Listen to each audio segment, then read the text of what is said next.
Makinig ka, unggoy! Hindi ako magbibigay kahit isang sentimo. Pasok niyo sa loob! Dali! Anan! Aray! Dali! Mahimik ka tawag! Dali! Dali! Tumili ka! Hoy! Tumili ka ba? Ano yan? Ate, ano bang kailangan nila sa atin? Bakit ka nila sinasaktan? Di ba magbibigay ka naman ng pera? Oy, pero mga sadisa talaga itong mga hayop na to eh. Ate, ang laki ng hinihingi nila. 100,000,000. Pero sa tingin ko gusto lang nila sirain ang loob natin eh. Gusto nila magalit tayo kay Daddy. Kasi pinarinig nila sa akin yung phone conversation nila. Ano ate, nagkasundo na ba? Eh, hindi nga eh. Ayaw magbayad ni Daddy. Kahit isang sentimo. Eh, hindi ko nga maintindihan eh. Baka naman ayaw lang ni Daddy lumabas na malambot sa kanila. Eh, paano naman tayo? Hindi lang ganun kalaki yung hinihingi. Baka kayanin ang naipon ni Mami. Ano ka ba naman, Leandro? Kaya nga ba nandito tayong lahat para makipagnegosasyon? Alam ko ang ginagawa ko. Eh, paano kung hindi na tumawag? Walang ideolohiya ang mga yan. Mga sakim sa pera. Dahil perang kailangan, tatawag uli. Ang hirap sa'yo, Leandro. Ikaw lang ang nakakaalam ng ginagawa mo. Hindi mo na iniisip kung anong nararamdaman namin. Yan ang gusto mangyari ng grupong yan. Mataranta at magkagulo-gulo tayo. Oh, ano nangyayari sa loob? Tama si Iluminada. Nag-usap kayo? Pinagsabihan niya si Leandro sa harap ng mga tao doon. Yan naman kasing si Leandro eh. Napaka-sobra. Cyber naman sa kidnapper, hindi daw siya magbabayad. Siya mismo nagsabi nun? Siya! Hindi niya pinakausap sa NBI yung mga kidnappers. Hindi siya nakipagnegosasyon, siya mag-isa mismo. Eh kung saktan ng mga yun yung dalawa, baka mamaya mabalitaan na lang natin pinadalang daliri o tenga ng isa sa kanila. Kakapandambot nga, parang alam gagawin ko. Ano, hatid na kita pabalik sa yate. Ayaw akong paalisin dito ni Leandro. Dito lang daw ako. Eh, paano mo ang gamit mo? Pakikuha na lang, Emil. Kakayanin mong kasama si Iluminada? Titiisin ko ng tumira rito para malaman ko lang lahat ng nangyayari. Ma, nabigla lang siguro si Daddy. Nabigla. Excuse ba yung nabigla? Eh kung patay ng mga kidnappers si Ernestina dahil sa sinabi niyang yon, Magbabago din ang isip noon. ang iniisip niya yung image niya. Yung kung paano siya titignan ng mga tao. Talagang napakabaka sarili niya. Mag-usap kasi kayo, Ma. Huwag yung ganun sa harapan kayo na ibang tao nag-aaway. Eh, hindi ko na napigilan eh. Pag kami-kami lang, magbubunga ngayon. Mabuti na nga yung natauhan siya sa maraming tao. Huwag niyo isipin na kayo lang ang nag-aalala sa dalawa.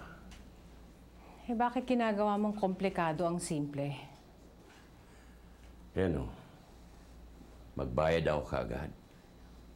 Eh kung yun lang makakasagip sa buhay ni Rosa Camila at ni Ernestina eh. Hindi niyo ginagamit ang mga kokote ninyo. Pag nagbayad ako kaagad ng ransom, iisipin ng mga kidnapper na yun na madali tayong takutin. Bukas, sa isang araw, sa isang taon, mayroon naman isa sa atin ang kikidnapin. Dadami ang mga kidnapper. Eh di sa susunod pag-ingat na lang tayo. Mas ang importante ngayon ang buhay ng dalawang bata. Mag-ingat. Anong nangyayari sa pag-iingat natin? Matapos akong pagtangkang patayin. Hindi ba nalusutan tayo ng mga kidnapper? Eh ano na lang, pa-Diyos na lang natin. Ipaubay niyo sa akin ang lahat. Anong ginagawa ni Alicia dito? Pinapunta dito na magaling mong ama. At mukhang dito rin matutulog hanggang hindi natatapos ang problema. Bakit nagiinom na naman kayo? Nag-away ba kayo ni Daddy? Inaway ko siya. Dahil kay Alicia? Hindi! Pero isusunod ko na yun. Attorney, sinadya kong magpalipas ng ilang araw bago kita harapin eh. Mahirap kasi makarecover sa napakalaking kahiyan na nangyari sa akin sa Kapitolyo nung isang araw. Sarina, huwag mo nang isipin yun, hindi ba? Hindi naman totoo yung bintang sa'yo nung lalaking yun eh. Hindi nga eh. Attorney, mapapatawad kaya ako ni Governor? Ano ka ba? Patawad. Hindi naman totoo ang sinasabi nung lalaking yun. Pero kailangan ko pa rin magpaliwanag kay Leandro. Eh sa ngayon, siguro mahihirapan kang makausap siya dahil sa nangyayaring krisis. Ang sama nga ng timing ng krisis na ito eh. Ano sa tingin mo? Baka naman may ibang hinanakit pa siya sa akin. Sarina, mas kabisado mo si Leandro. Ako, tauhan lang niya. Matagal-tagal ko na rin hindi siya nakakausap ng personal eh. Hello. Alberto, huwag kang mapapahalta dyan. Dad, Wala, Dad. Nagkamali lang. Nasaan ka? Dami mo naman tanong. Ano, nagkakagulo na ba sila dyan? Baka rin talaga, ano? Bakit hindi mo sa akin sinabi to? Mas malinis kung akong gagawa. Nasaan si Rosa ka? Shh! Huwag kang maingay! Baka marinig ka nila dyan. Nandito kasama ko, nasa kabilang kwarto. Walang kaalam-alamin. Gusto mo ba maging bida at magkakwarta? Hayop ka rin talaga. Paano ako magiging bida? Sir, pinatawag daw ho niyo ako. Opo, Asturias.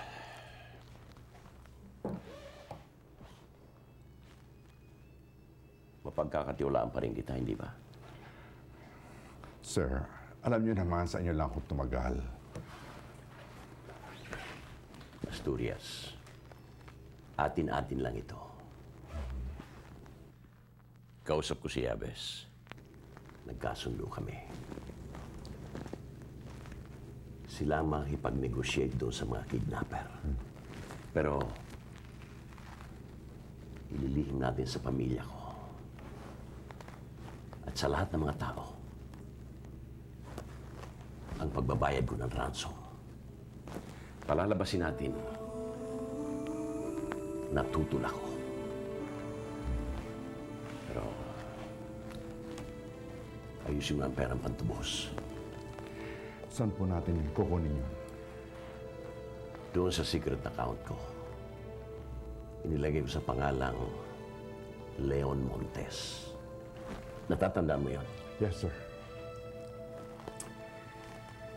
Kailangan mabawasan ng mga tao dito sa bahay.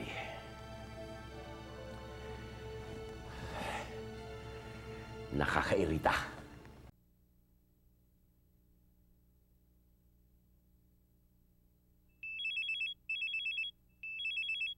Hello? Makunat yung kabit mong gobernador, ah. Papatay na namin tong dalawang to. Hello? Teka. Hello? Baka pwede natin pag-usapan, hello?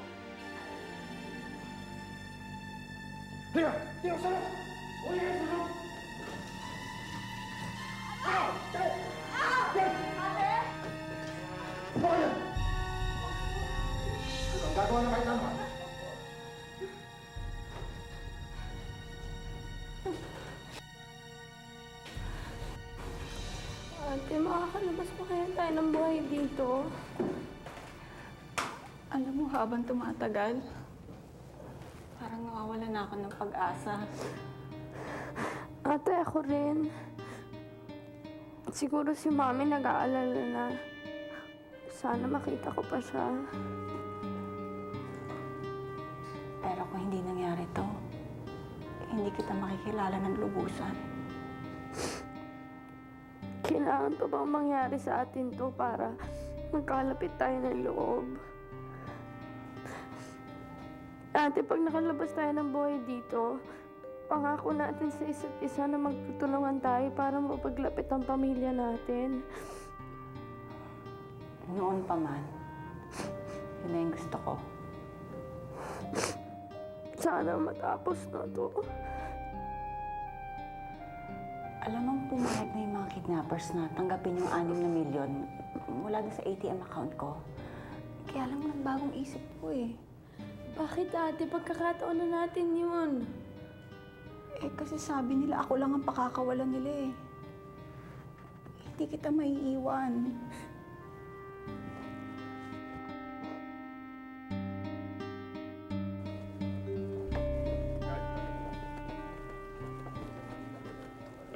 Good morning. Morning. Good morning.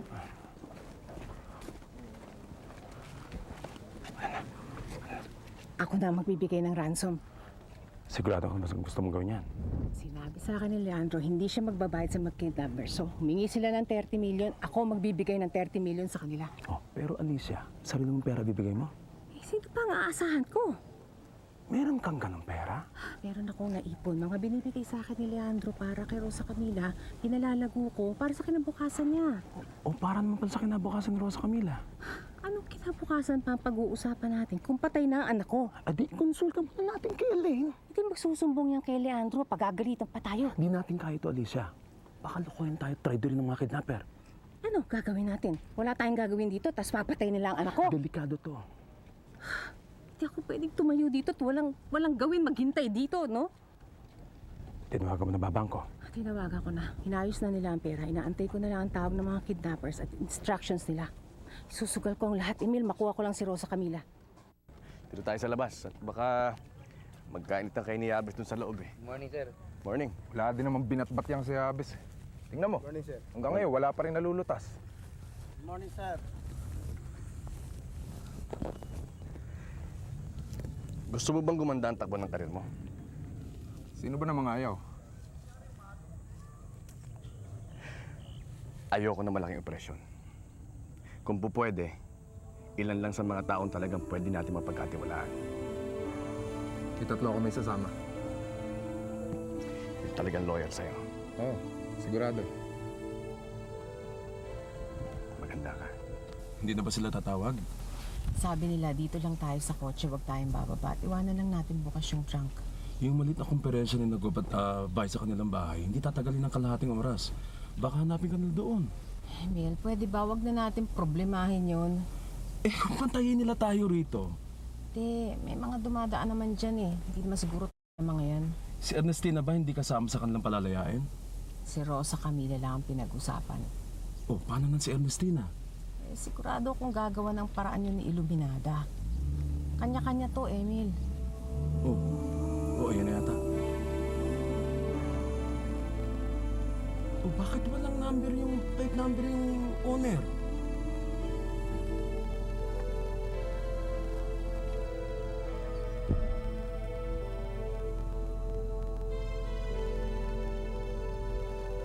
Oh, wala si Rosa Camila. Oh, basta na lang umalis. Hello? Nasaan ang anak ko? Ano? Hello? Huwag muna tayong bumalik kay Leandro. Baka hanapin ka na noon. Baka tumawag sila dito. Dito na natin hintayin. Alisa, delikado tayo rito. Eh, baka ikaw naman ang dukutin. Tingnan mo ginawa nila sa'yo. Walang Rosa Camilang pinalaya. Kung gusto mo umuwi, kung natatakot ka sa panganib, sige mauna ka na. Ako na lang magmamaneho. Handa akong harapin ang panganib, makita ko lang si Rosa Camila.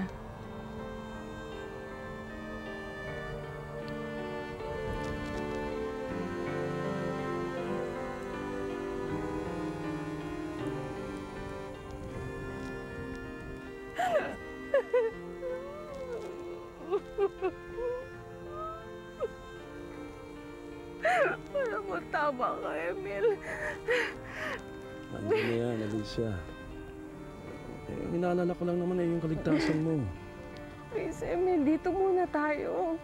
Baka tumawag sila uli. Pag nandun tayo kay Leandro, napakahirap nang umalis dun sa bahay na yun.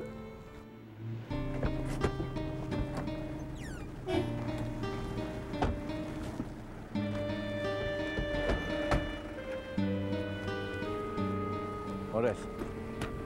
Sir, Maasahan ba mga yan? 100% yan, sir. Si Bert, si Jimboy, si Panpilo. May mga dala ba sila? Oh, ligayo. Pakita niyo yung mga dala niyo.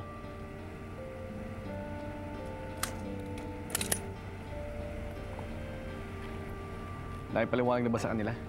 Lahat ng detalye, sir. At alam din nila na kaliwaan. Walang problema. Sige, Ano? tara na.